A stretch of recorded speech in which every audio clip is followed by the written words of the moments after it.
अस्सलाम वालेकुम नाज़रीन, हालिया पाक भारत कशीदगी में जहाँ पर भारत बुज़दिल दुश्मन जो है हमारा, उसने पाकिस्तान की सरहदों को पामाल करते हुए नापाक इरादे से हमला किया और पाकिस्तान के शाहीनों ने भरपूर जवाब देते हुए भारत का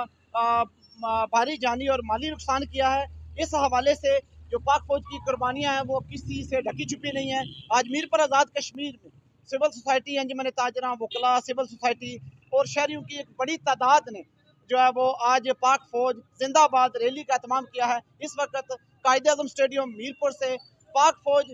रैली निकाली जा रही है जो कायद-ए-आज़म स्टेडियम से चौक शहीदा तक पहुंचेगी और जिसमें पाक फौज जिंदाबाद, पाकिस्तान पाइंदाबाद के नारे लगाए जा रहे हैं और इस अज़म का इज़ादा किया जा रहा है कि हम अपनी पाक फौज के साथ शाना बिशाना खड़े हैं और दुश्मन के नापाक अज़ाइम को खाक में मिलाते हुए हमेशा पाक फौज के साथ खड़े हैं। जी